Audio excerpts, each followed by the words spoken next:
Rebondissement dans l'affaire Carignon, le juge d'instruction a en effet délivré un mandat d'amener à l'encontre de l'ancien ministre de la Communication, probablement pour délivrer un réquisitoire supplétif visant cette fois des faits de corruption.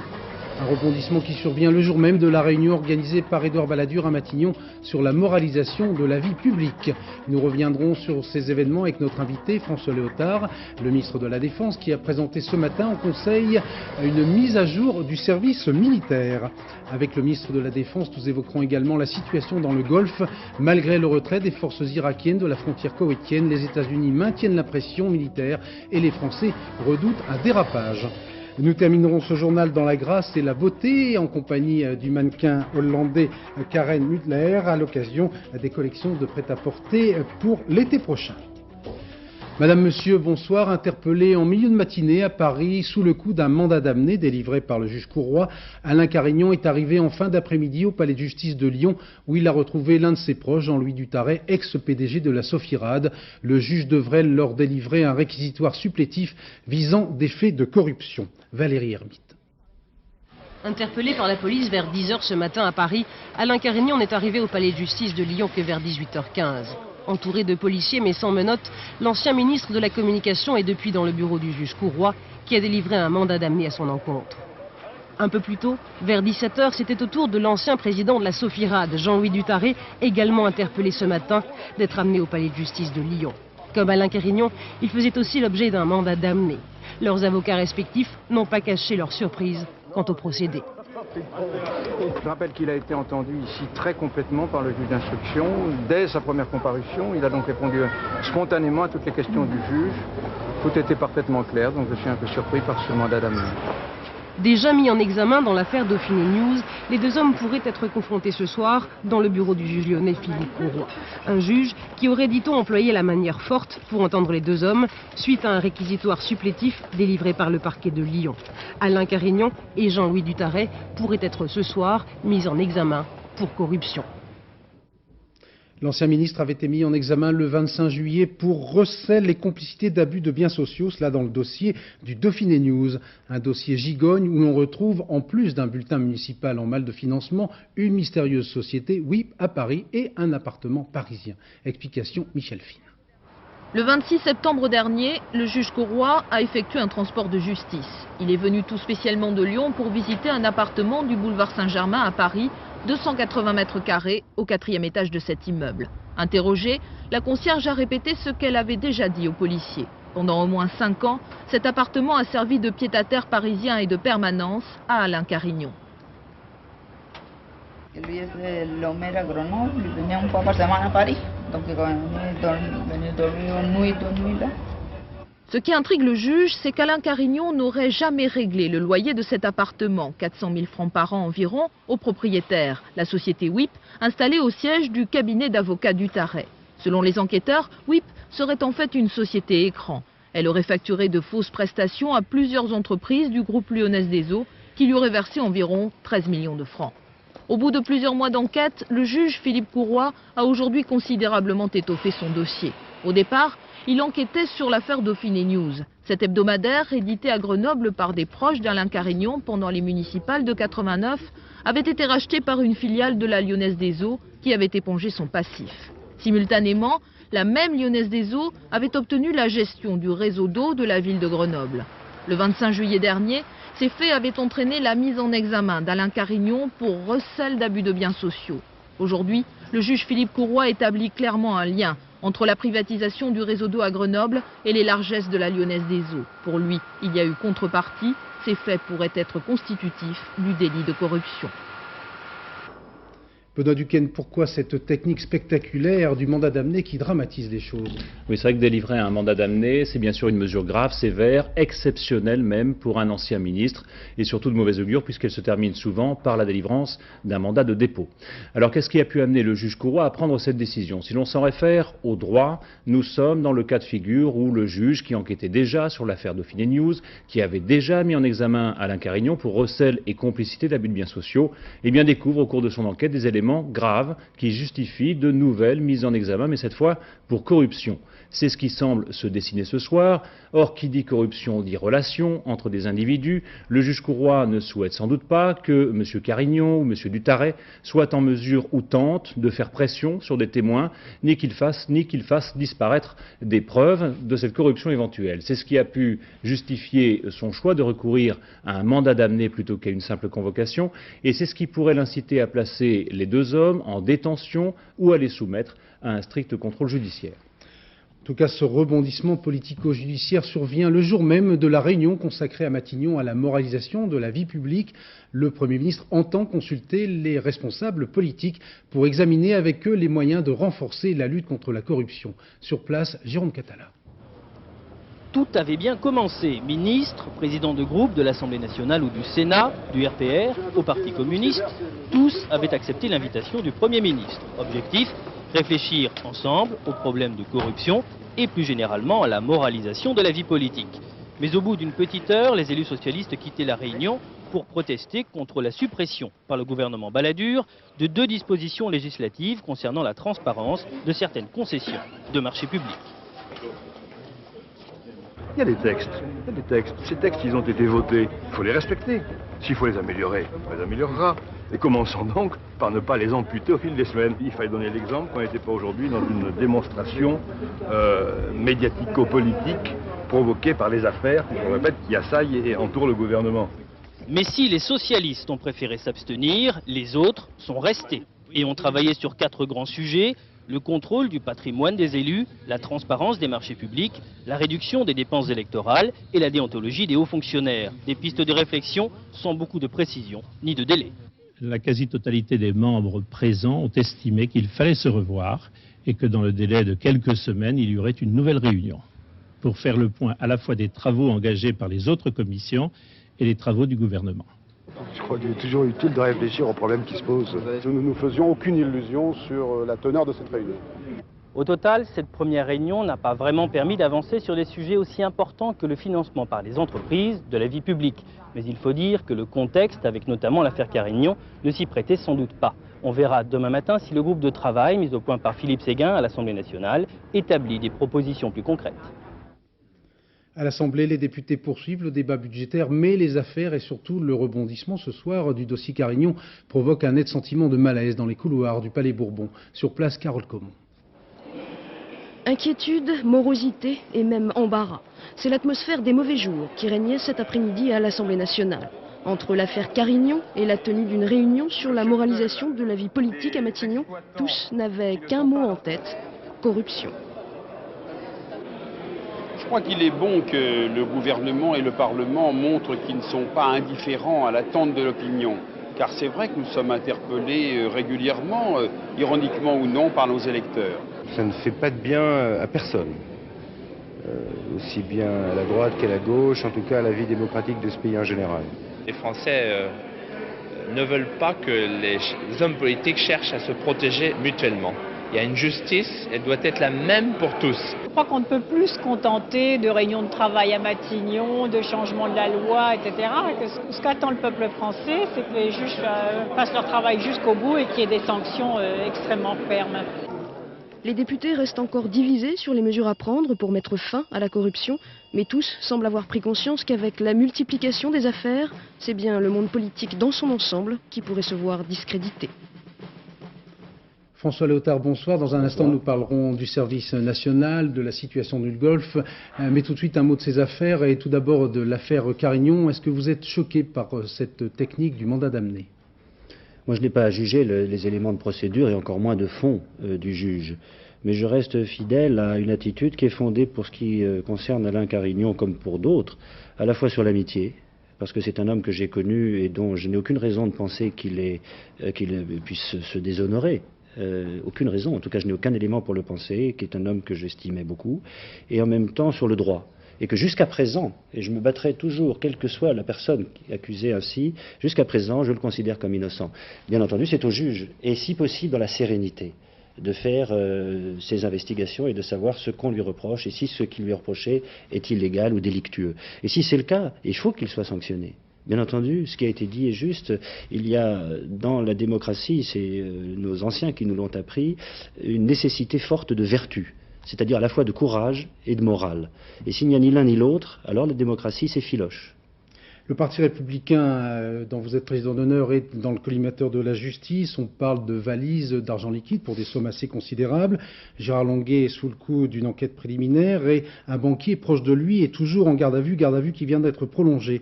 Si jamais Gérard Longuet, qui a bénéficié hier du soutien total du bureau politique du Parti républicain, devait quitter le gouvernement, est-ce que selon vous, il devrait également quitter la direction du Parti républicain? Je ne le crois pas. Je ne le crois pas. Vous savez, la démission venant d'une mise en examen, c'est accepter déjà que l'on est coupable, alors qu'il n'y a encore une fois aucune raison de le dire ou de l'accepter. Alors il n'y a aucune raison non plus que le président du Parti républicain, Gérard Longuet, qui aujourd'hui, au moment où je vous parle, n'a été entendu par aucun juge, par aucun policier, qui n'est condamné à l'heure qu'il est que par les médias. Et je n'ai pas le souvenir que vous soyez procureur, Monsieur Mazure, ou vos autres camarades des médias. Et bien, cet homme-là a le droit, s'il le souhaite, de rester au Parti républicain comme son président. Et nous le souhaitons pour ce qui nous concerne.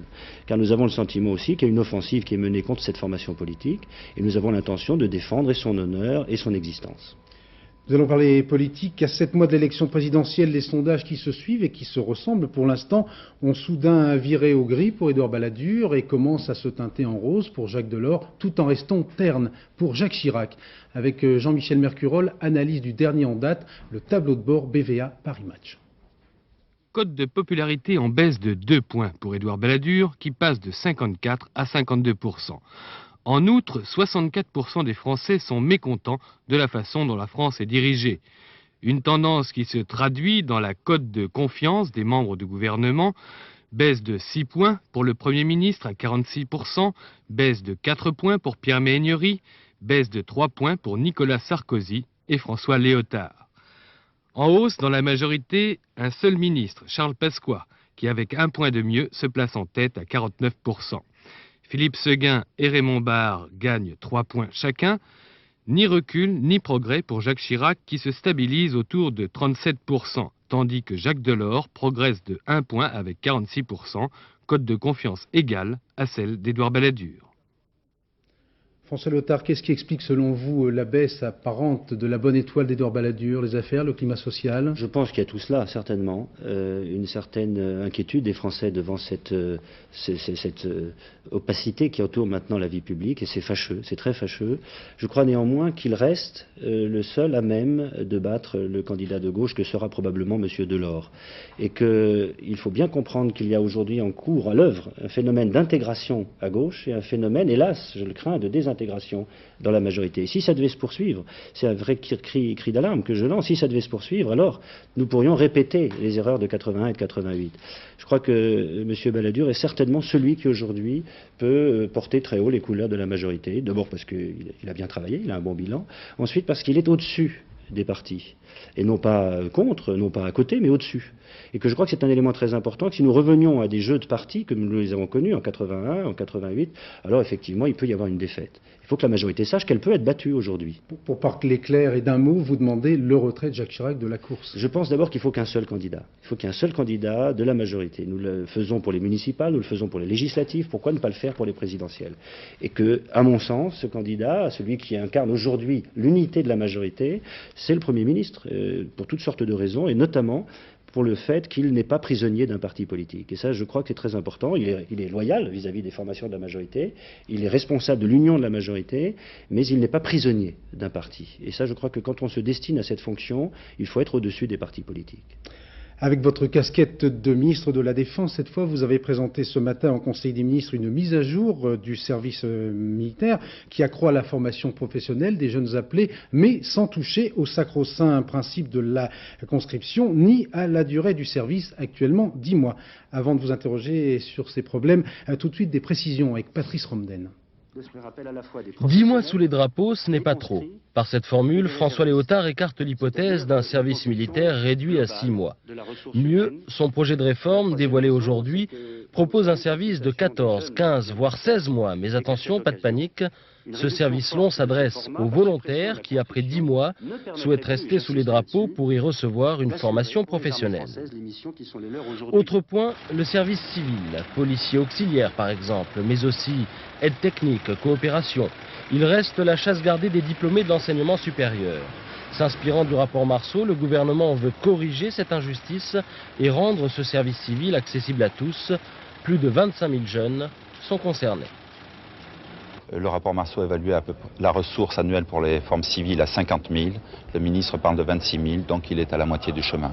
Déçu ? On ne peut pas dire déçu. Le ministre a tenu compte du rapport Marceau. Je crois qu'il faut que le ministère de la Défense continue de travailler dans ce sens parce que, bien entendu, il y aura toujours des appelés qu'il ne pourra pas affecter dans les armées. Mais à ceux qui connaîtront les joies de la caserne, François Léotard promet entre autres choses plus de sport, plus de responsabilités. De quoi sans doute amadouer les réticents. 1 jeune sur 4 échappe au service, c'est encore trop. Et le ministre de la Défense entend mettre les resquilleurs au pas. Si l'on en croit à la commission chargée de dépouiller le questionnaire Balladur, les jeunes souhaitaient apparemment un service plutôt raccourci et surtout ce qu'on appelle un service optionnel, c'est-à-dire soit purement militaire, soit civil. Manifestement, le gouvernement ne les a pas entendus. Non, mais il faut bien que quelqu'un parle de devoir dans cette société. Le service national, le service militaire, c'est un devoir, c'est un impôt du temps qu'un jeune doit fournir à son pays, que tout citoyen doit fournir à son pays. Que ça soit plus ou moins agréable, nous avons tous notre jugement là-dessus. En général, d'ailleurs, on trouve que ça a été bien après. Et avant, on est un petit peu réticent. Ce qui est, je crois, important de souligner, c'est que nous avons besoin, les forces armées ont besoin des jeunes appelés aujourd'hui. Que si nous n'avions pas cette ressource humaine, nous ne pourrions pas assumer nos missions. Que ce soit en Yougoslavie actuellement, où nous avons 40% de jeunes appelés, que ce soit en Afrique, que ce soit dans les départements ou territoires d'outre-mer. En d'autres termes, nous sommes le seul pays européen à avoir des responsabilités mondiales. Et pour cela, il faut que les jeunes Français y participent. Si on basculait vers l'armée de métier, ce que certains proposent, je peux vous dire que je ne serais pas en mesure aujourd'hui d'assumer les responsabilités qui sont celles des armées françaises. Alors ce que j'ai voulu, à la demande du Premier ministre, c'est mettre de la formation professionnelle et de la préparation au travail à l'intérieur du service national. Donc aider les jeunes pour éviter qu'ils aient le sentiment de perdre complètement leur temps. Certains ont ce sentiment, c'est injuste quelquefois c'est fondé, il faut regarder. Mais ce que je voudrais faire, c'est que les armées puissent contribuer à la lutte contre le chômage et à la lutte pour l'emploi des jeunes. Et donc, pendant ces 10 mois, ce que nous faisons déjà contre l'illettrisme, par exemple, nous allons renforcer les capacités de formation professionnelle des armées. Ça n'est pas facile, car la fonction première, c'est une fonction militaire, former des combattants, mais nous pouvons, je crois, arriver à donner, par toute une série de moyens que j'ai exposés ce matin au Conseil des ministres, des outils de formation plus importants aux jeunes Français. Et je pense qu'ainsi, nous pourrons contribuer à cette lutte contre le chômage et pour la formation professionnelle. Mais il reste bien évident, et je le redis devant les Français, que nous avons besoin des jeunes Français pour protéger non seulement le territoire qui n'est pas menacé aujourd'hui, mais les valeurs de la République. C'est une tradition qui a maintenant 2 siècles, et je crois que ce serait dommage de dire aux jeunes, vous avez des droits, vous n'avez que des droits, et vous n'avez aucun devoir. Ça, ce n'est pas responsable. Ils ont aussi des devoirs. Dans un instant, nous parlerons de la crise du Golfe. Auparavant, la situation en Algérie, on semble bien loin de la trêve. Bien au contraire, la capitale, Alger, s'est réveillée ce matin dans le fracas des explosions de 5 voitures piégées. Pas de mort, fort heureusement, mais une stratégie de la terreur à la libanaise qui ne devrait pas être sans conséquences politiques. Thierry Tuillier. Partout à Alger, les mêmes scènes se sont répétées ce matin. Presque simultanément, des voitures piégées avec des bombes de faible puissance ont explosé dans différents quartiers de la capitale algérienne. Parmi les 5 cibles visées, la faculté des lettres et la cité universitaire. Selon un bilan toujours provisoire, 4 personnes ont été blessées parmi la population. Un des poseurs de bombes a trouvé la mort, déchiqueté par l'engin explosif qu'il s'apprêtait à déposer dans un marché de Kouba, tandis que ses 2 complices étaient abattus par les forces de sécurité. Tout s'est en fait passé comme si ces attentats étaient moins destinés à tuer qu'à impressionner en créant un climat d'insécurité permanent. On se souvient aussi que le groupe islamique armé avait, avant la rentrée universitaire, averti professeurs et étudiants de ne pas se rendre en classe au risque de représailles. Menace aujourd'hui mise à exécution, mais qui résonne comme un ultime avertissement. Cette vague d'attentats intervient en tout cas au moment où les assassinats de civils se multiplient. Après les 2 Français, c'est un résident sud-coréen qui a été abattu aujourd'hui en plein centre d'Alger. Cette recrudescence de la violence fait ainsi le jeu des radicaux des 2 camps qui refusent toujours le dialogue. La crise dans le Golfe, les Américains ont confirmé aujourd'hui la poursuite du retrait des forces irakiennes massées ces derniers temps à la frontière koweïtienne. Retrait désormais complet selon Bagdad. Un retrait largement médiatisé par les Irakiens eux-mêmes, comme en témoigne ce reportage de nos envoyés spéciaux à Bagdad, Martine Laroche-Joubert et Claude Sicard.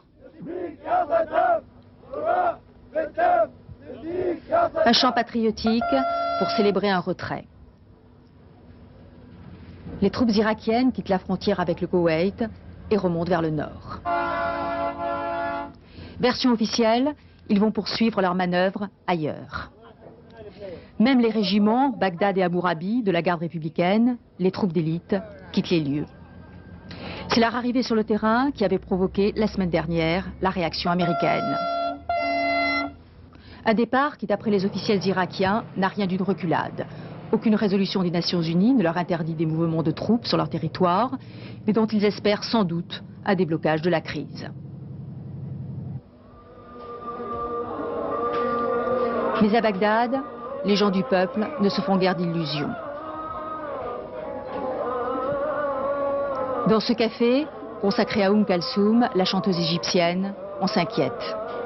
La vie devient de plus en plus chère et les rations alimentaires viennent d'être diminuées de moitié. Même si certains adoptent un ton guerrier, ils demandent tous la levée de l'embargo. Les Irakiens ne sont pas inquiets du déploiement des forces dans le Golfe. D'ailleurs, nous n'abandonnerons jamais le Koweït. Koweït City est historiquement une ville irakienne.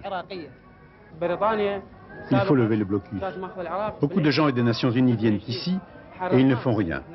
Les Américains pensent d'abord au pétrole, ils tentent d'étrangler l'Irak entre leurs mains. L'avenir de l'Irak semble se jouer en noir. Près de 4 ans après la guerre, la levée des sanctions leur paraît plus lointaine que jamais. Warren Christopher, le chef de la diplomatie américaine, qui est arrivé ce matin au Koweït pour rassurer cet émirat, a confirmé que les États-Unis entendaient bien continuer le déploiement du dispositif militaire. Au total, plus de 600 avions et près de 40 000 soldats sont déjà ou vont être mobilisés. Et Washington envisage de demander à l'ONU l'instauration d'une zone d'exclusion militaire dans le sud de l'Irak. François Cornet. Le ballet des hélicoptères de combat américains se poursuit sur l'aéroport de Kuwait City. Les avions furtifs F-117, pratiquement invisibles au radar et utilisés durant la guerre du Golfe, ont été une nouvelle fois dépêchés au Koweït. Au nord de l'émirat, les batteries de missiles, antimissiles patriotes qui avaient détruit les Scud irakiens en vol ont été déployées. Même si le scénario de crise de ces derniers jours est entré dans une nouvelle étape plus diplomatique, une option purement militaire ne semble pas complètement abandonnée par les Américains. Dans le désert koweïtien, leur dispositif grossit de jour en jour. 20 000 hommes sont déjà arrivés dans le Golfe, 45 000 y sont attendus, 155 000 autres sont en alerte aux États-Unis, prêts à intervenir à tout moment. Des avions de reconnaissance américains ont transmis au Pentagone ces documents photos, selon lesquels 600 blindés irakiens seraient encore massés près de la frontière koweïtienne contre 1100 auparavant. Pour les Américains qui poursuivent leur déploiement, la crise à la frontière irako-koweïtienne est loin d'être terminée. Ce sont exactement les termes employés par Warren Christopher au Koweït. La crise n'est pas terminée. Warren Christopher a souligné la nécessité aux yeux des Américains d'empêcher à l'avenir Saddam Hussein, je le cite, de pouvoir à son gré provoquer une nouvelle crise. Pourquoi cette insistance des États-Unis alors que Saddam Hussein apparemment semble avoir compris le message? Qu'est-ce que Bill Clinton a derrière la tête? Réponse de notre correspondant à Washington, Jean-Marc Ilouz. Si aujourd'hui Washington continue de renforcer sa présence militaire dans le Golfe, ce n'est pas seulement en raison de l'ambiguïté du début de retrait irakien. Pour les stratèges américains, l'objectif n'est pas seulement de pouvoir arrêter les forces irakiennes sur la frontière du Koweït, mais de se doter d'une capacité offensive dissuasive à l'échelle de tout le territoire irakien. Il ne suffit pas que l'Irak cesse de menacer ses voisins et se retire, explique John Chalikashvili, chef d'état-major interarmé. Nous devons créer des conditions qui garantissent qu'il ne pourra pas recommencer encore. D'où le deuxième objectif des Américains, proposer la création dans le sud de l'Irak, sur le modèle des zones d'exclusion aérienne, d'une zone d'exclusion terrestre où tout mouvement d'engins lourds serait banni, sous peine de frappe aérienne immédiate. Enfin, Washington considère que les mouvements de troupes irakiennes violent déjà le cessez-le-feu de 91 et l'exposent à une action militaire des Nations Unies. Mais à défaut d'être totalement en phase avec la Russie ou la France face à l'Irak, Bill Clinton peut cette fois compter sur le soutien de son opinion. 3 Américains sur 4 approuvent aujourd'hui la méthode Clinton dans le Golfe. Pendant que Washington poursuit le déploiement militaire dans le Golfe, Paris semble quelque peu prendre ses distances.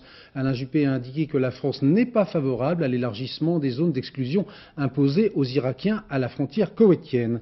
François Léotard, est-ce que le gouvernement français est inquiet? Est-ce que vous craignez un dérapage militaire éventuel sur le terrain? Nous ne sommes pas dans une situation d'inquiétude à proprement parler, mais nous sommes très attentifs. Nous avons eu ce matin une réunion avec le président de la République, le Premier ministre, le ministre des Affaires étrangères, pour examiner cette situation. Ce mouvement militaire a eu lieu. Il n'est pas en soi illégal par rapport aux résolutions de l'ONU, mais il a eu lieu. Il est en train de reculer maintenant et c'est un fait positif.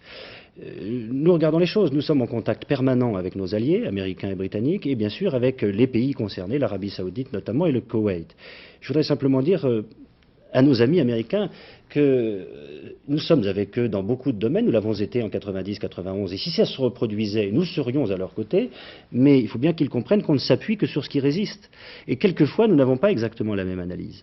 Or là, nous pensons que sur ce sujet-là, il y a, à l'heure qu'il est, beaucoup de raisons d'être attentifs, mais aucune raison de façon préventive d'empêcher ces mouvements qui, pour l'instant, ne portent atteinte à aucune intégrité territoriale dans la région, à condition que l'Irak respecte un certain nombre des résolutions de l'ONU. Il y a des élections très bientôt, le mois prochain, aux États-Unis. Est-ce que, selon vous, les Américains jouent un peu avec le feu pour de simples raisons électorales?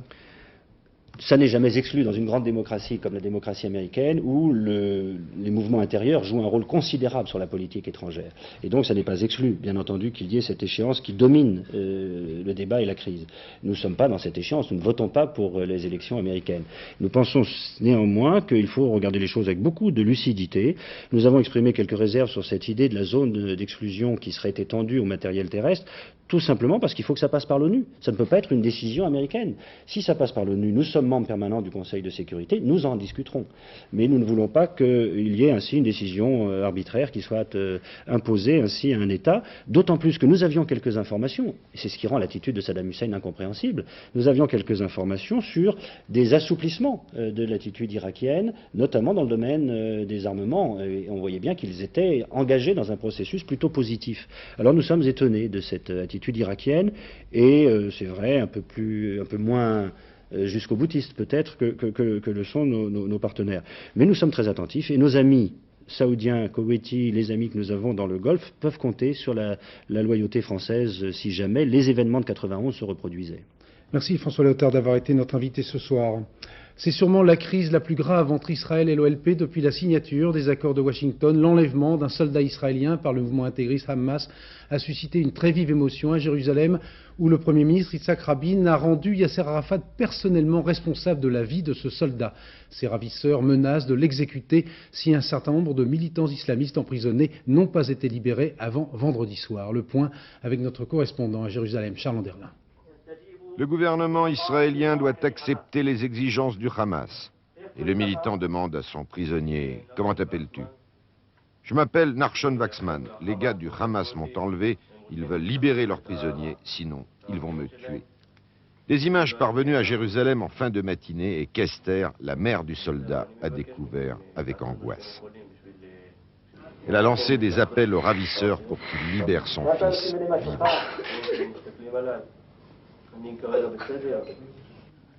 L'islamiste demande à Nachshon Waxman « Que dis-tu à ta mère ?» « Si mes parents me voient, eh bien pour l'instant, je vais bien. J'espère retourner chez eux si Rabin décide de libérer des prisonniers. » Mais pour l'heure, le gouvernement israélien n'a pas l'intention de négocier avec les ravisseurs. Réuni en session extraordinaire ce matin, il a approuvé les mesures prises hier soir. Bouclage hermétique de la bande de Gaza, fermeture des frontières et suspension des négociations avec les Palestiniens. Yasser Arafat était donc très soucieux ce matin. Il a promis toute son aide à Yitzhak Rabin, qui le tient responsable de la vie de l'otage. Des patrouilles conjointes israélo-palestiniennes fouillent certains secteurs de Gaza, sans succès jusqu'à présent. L'ultimatum expire vendredi soir. Si le soldat est tué, c'est tout le processus de paix qui pourrait être remis en question. En France, les prix à la consommation ont augmenté de 0,3% en septembre, selon l'indice provisoire calculé par les experts de l'INSEE, soit une hausse globale sur les 12 derniers mois de 1,6%. Au ministère, à Bercy, on qualifie ce chiffre de 0,3% de normal et d'habituel pour un mois de septembre. Et l'on fait surtout remarquer que la France fait largement mieux que ses principaux partenaires économiques. L'alimentation joue-t-elle ou non un rôle néfaste sur notre santé et pas seulement sur le développement d'éventuels cancers? Pour en avoir le cœur net, les responsables de la santé publique viennent de lancer une énorme enquête sans précédent dans le monde. 15 000 Français vont en effet être suivis pendant 8 ans. Reportage Jean-Daniel Fézaquier, Pascal Caron. Joël et Cécile Felzine vont bien et pourtant ce matin ils sont partis à l'hôpital, ou plutôt vers ce camion parqué dans l'hôpital de Nevers. Ils font partie en effet des volontaires de l'étude Suivimax, 15 000 personnes suivies pendant 8 ans dans un but bien précis. D'abord mieux comprendre les relations entre l'alimentation et la santé, d'autre part tester l'impact éventuel d'un apport supplémentaire de certaines vitamines et de certains minéraux dans la prévention des grandes maladies. Les grandes maladies, ce sont bien sûr le cancer, mais aussi les maladies cardiaques, la cataracte ou encore certaines maladies infectieuses. Pour surveiller les volontaires, dans ce camion très bien équipé, on peut faire divers examens, mammographie, examens gynécologiques, électrocardiogramme, mais bien sûr aussi des prises de sang. Des prises de sang qui vont être envoyées vers 6 centres extrêmement spécialisés, mais qui dans un premier temps seront manipulés et préparés à bord d'un laboratoire ultramoderne, lui aussi embarqué sur ce camion. Mais la partie la plus importante se déroulera au foyer des volontaires. Ils devront par exemple chaque jour prendre une de ces gélules spécialement préparées pour l'étude. Ce n'est pas un médicament, c'est un cocktail de 3 vitamines et de 2 sels minéraux qui correspond à ce qu'apporte une alimentation équilibrée quotidienne. Et 6 fois par an, ils devront noter ce qu'ils ont mangé au cours de la journée et en informer les chercheurs grâce à ce catalogue et aussi grâce au Minitel. 8 ans, c'est peut-être un peu long. C'est un engagement effectivement qui va se passer sur 8 années. Vu les périodes annuelles des contrôles, une fois par an, je ne pense pas que ce soit une contrainte insurmontable. On saura donc, en 2002, si en mangeant mieux, on peut vivre encore plus vieux et beaucoup mieux. De basket dimanche ? Suite des présentations de collections prêt-à-porter pour l'été prochain, avant de retrouver notre invité, Karen Mulder, mannequin vedette venue des Pays-Bas, un petit tour du côté de chez Christian Lacroix. Beaucoup de spécialistes font la fine bouche et jugent ses créations importables. Et pourtant, paradoxe, la ligne Bazar de l'hiver dernier a battu tous les records de vente. Reportage Marie-Josée Le Picard, Patrick Deschmaquer. Bonne nouvelle au pays de la mode. Malgré la période de crise, la collection diffusion de Christian Lacroix, le Bazar, a fait des ventes records pour l'hiver. Alors pour l'été prochain, on recommence. Et les ventes ont déjà doublé pour ces 22 modèles pour plaire à toutes les accros de Lacroix. Pour la collection boutique, alternance de fou et de sage. De sage? Mais oui, même chez Lacroix. Et toujours tout de même avec un peu de poivre et de cannelle.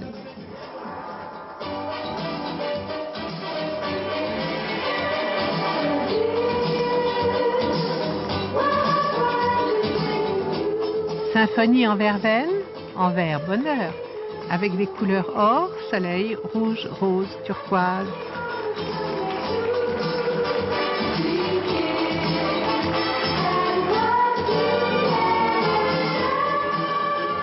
Jour sage, soir fou, fantaisie en transparence, dentelle fine et gros filets noirs comme on en met à la tête des mules en Provence pour chasser les mouches.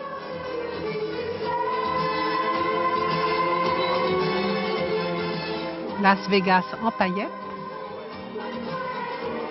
fumées et fleurs psychédéliques, boléro kitsch.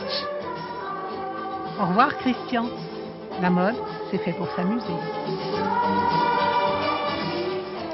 Le dicton du jour, à la Saint-Wilfried, les top modèles ne prennent pas une ride. Et pourtant, courant d'une collection à l'autre, que les journées sont longues pour ces jolis mannequins, et notamment notre invité, Karen Mulder, comme vous allez le constater avec ce reportage de Louis Carzou et de Bernard Puissesseau, nos spécialistes du marathon féminin.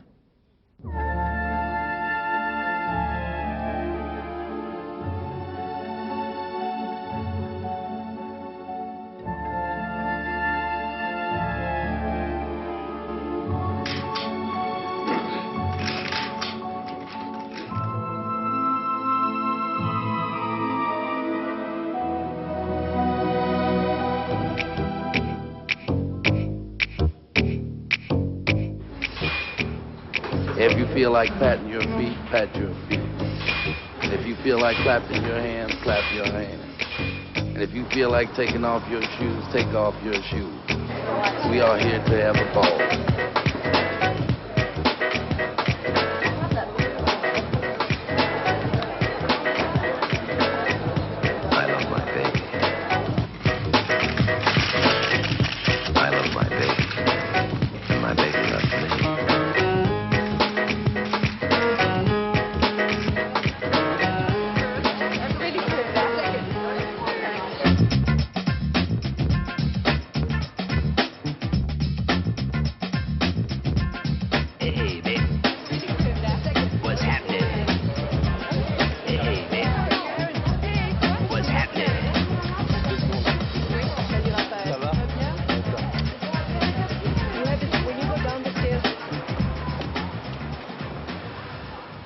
Bonsoir Karen, je sais presque tout de vous, vous m'arrêtez si je me trompe, vous êtes hollandaise, vous avez 23 ans, Gémeaux, ascendant Scorpion, je vous laisse donner vos mensurations. Louis Carzou me les a soufflées, mais je préfère vous les donner vous-même. Ah non, mais je connais pas, mais... Vous ne connaissez pas vos mensurations?